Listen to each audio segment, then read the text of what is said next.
Michael Turner had never been the kind of man who drew attention. He was steady, reliable, and almost invisible in the small town of Cedar Falls. People knew him as the contractor who showed up on time, did his job well, and went home quietly.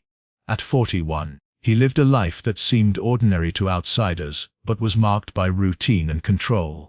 His small house on the edge of town reflected his personality: neat, modest, and unchanging. Friends often joked that Michael would die a bachelor, married only to his work.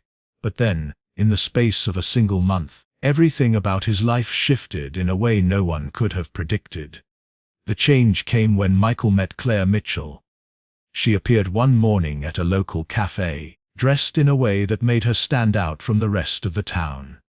Her clothes were sharp, her hair perfectly styled, and her voice carried the kind of confidence that drew people in. She told anyone who asked that she had just moved from another state, hoping to start fresh in a quieter place.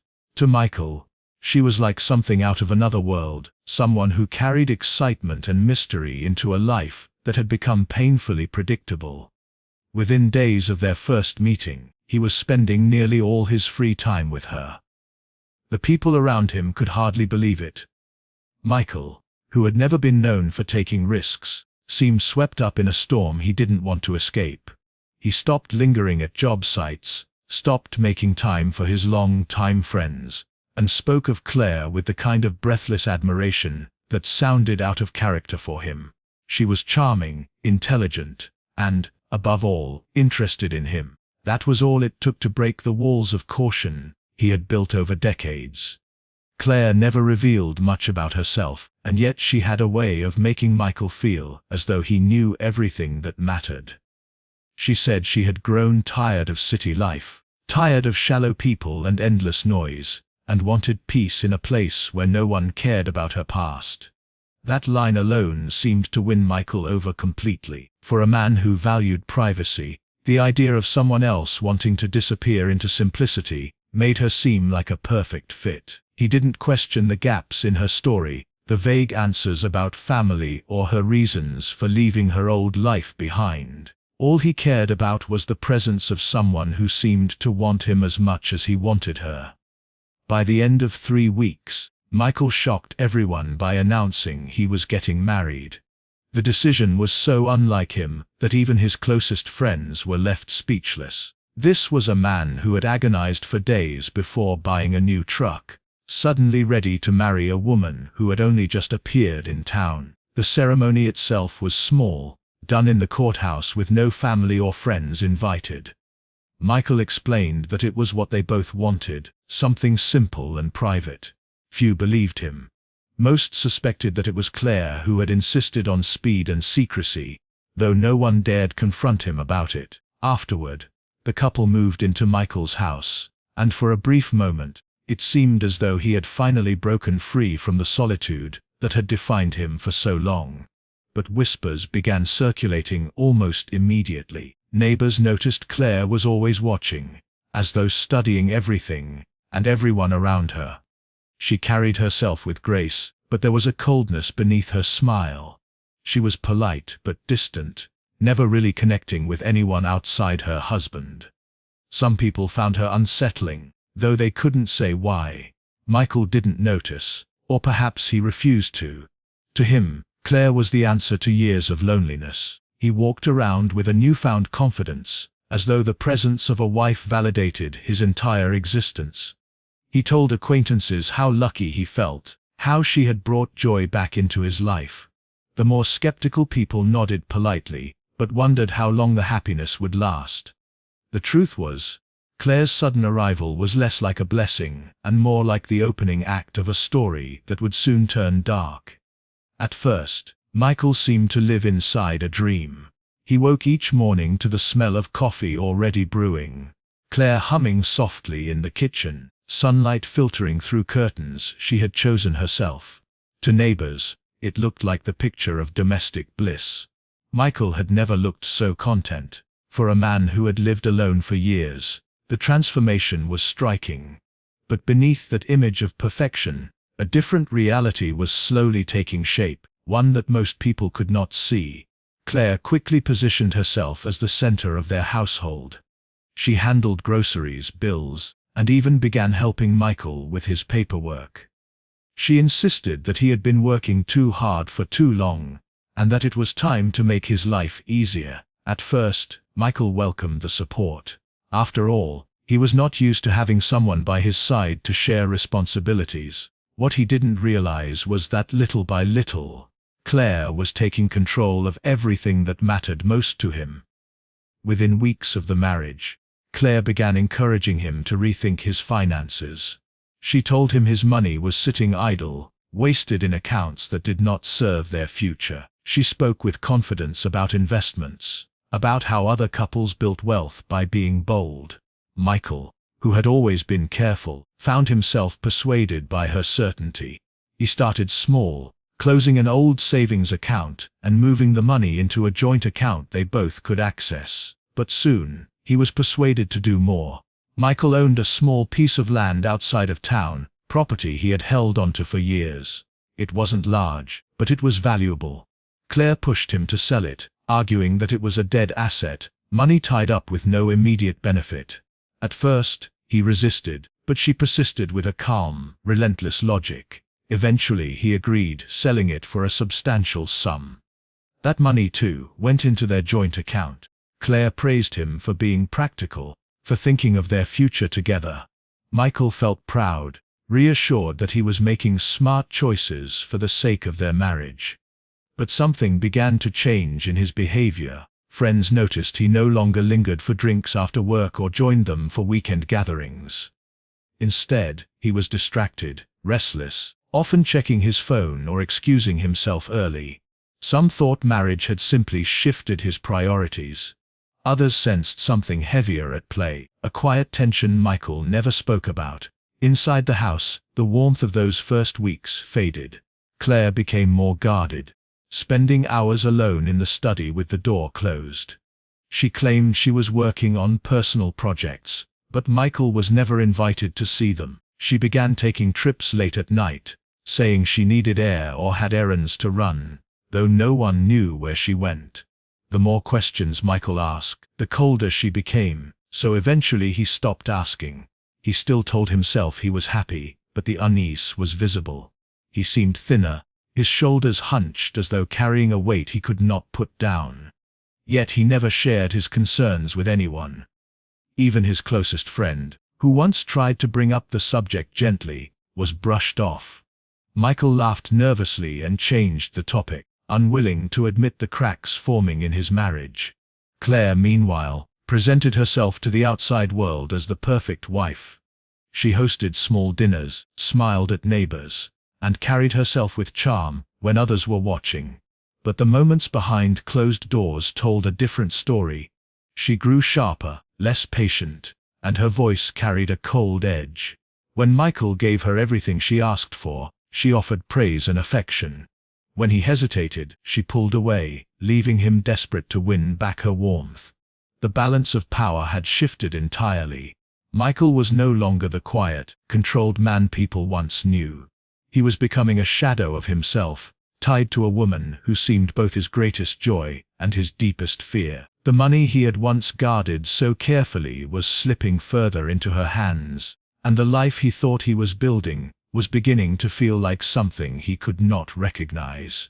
Then, without warning, the tension reached a breaking point. One morning, Michael's truck was parked neatly in the driveway, his phone was sitting on the kitchen counter, and his wedding ring lay abandoned on the bathroom sink. Michael Turner was gone, leaving behind only questions that no one could answer. The news of Michael's disappearance spread quickly through Cedar Falls.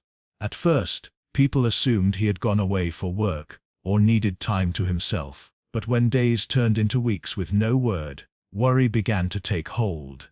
His truck still sat in the driveway, spotless as if he had left it there intentionally. His phone and wallet were found inside the house, adding to the confusion. No one could make sense of why a man so steady, so reliable, would suddenly vanish without explanation. Claire told police that he had stormed out after an argument. She claimed he needed space and had walked off into the night, leaving his belongings behind. She even suggested he might have wanted to start over somewhere else, to escape the pressures of married life. On camera, she appeared composed, her voice soft and broken at the right moments. But to the detectives who interviewed her, something felt off. Her story shifted depending on who asked the questions, and her tears seemed to appear only when people were watching. The investigation quickly focused on her. Officers noticed inconsistencies in her timeline. Neighbors said they never heard an argument, nor had they seen Michael leave the house that night. Surveillance cameras from nearby roads showed no sign of him walking away or being picked up by a vehicle. It was as if he had vanished into thin air. Meanwhile, Claire carried on with a strange calmness. She attended community events, offered polite updates about her missing husband, and reminded everyone how much she wanted him home. But behind the scenes, her actions told a different story. Within 2 weeks of Michael's disappearance, she visited the bank and drained their joint account, withdrawing every penny of the 200,000 they had saved. Shortly after, she packed her belongings and disappeared as well. By the time police returned to question her again, her car was gone, her phone disconnected, and her rented storage unit emptied. Investigators scrambled to track her movements. They discovered she had rented a car under her legal name, but had abandoned it near an airport 3 hours away.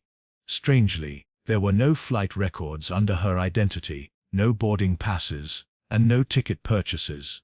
It was as if she had vanished in the same mysterious way Michael had. The possibility that she had been planning this escape for months became impossible to ignore. Michael's family was devastated. His sister organized search parties that combed through wooded areas, riversides, and abandoned buildings. Flyers with his picture covered storefronts, gas stations, and telephone poles across Cedar Falls and beyond. Volunteers came from neighboring towns to help, but every effort ended in frustration. No trace of him was found, and with Claire missing too, the case grew colder by the day. The media soon caught hold of the story. Headlines described it as a twisted mystery, a husband who had married a stranger and vanished, followed by the wife who disappeared with his fortune. Reporters dug into Claire's background and found troubling details. Her past addresses were inconsistent, her employment history vague, and her references non-existent. It seemed she had arrived in Cedar Falls with no real roots, no friends, and no verifiable family. Detectives began to suspect that Michael had not simply walked away. The timing of the money transfer, the sudden disappearance of his wife, and the inconsistencies in her statements painted a much darker picture. Still, without a body, without witnesses, and without clear evidence of foul play, the case remained stuck. For months, rumors swirled. Some believed Michael had caught on to Claire's deception and had tried to leave her, only to be silenced. Others whispered that he had willingly given her everything and followed her into hiding. A few clung to the hope that he might one day walk back into town, alive but changed. But as time dragged on, those hopes began to fade. What remained was a growing sense of unease. People locked their doors more tightly at night. They wondered if the woman who had charmed one of their own had been hiding far more than anyone could imagine. And above all, they began to fear that Michael Turner was not just missing. He was gone forever, leaving behind a trail of questions that no one could yet answer. Nearly a year after Michael vanished, the case had settled into silence. His face still stared out from faded flyers, curling at the edges on telephone poles and notice boards. But few believed there would be answers. His family still clung to hope, but even they admitted in quiet moments that the trail felt cold. Cedar Falls had returned to its routines, though unease lingered like a shadow. Then, one autumn afternoon, everything changed.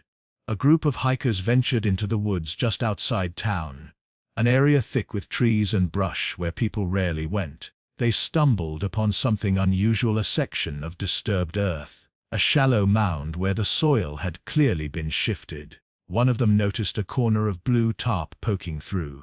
At first, they thought it might be trash. But when they pulled at it, the smell that escaped left no doubt that they had found something much darker. They contacted the authorities immediately. Detectives and forensic teams swarmed the scene within hours. Underneath the tarp, they uncovered human remains. The body had been hastily buried, wrapped in plastic and secured with tape, as if someone had been in a hurry. Despite the decay, investigators worked quickly to preserve what evidence they could. Dental records later confirmed what everyone had feared: the remains belonged to Michael Turner. The autopsy revealed he had been killed the night he disappeared. His skull bore the marks of blunt force trauma, suggesting he had been struck with something heavy.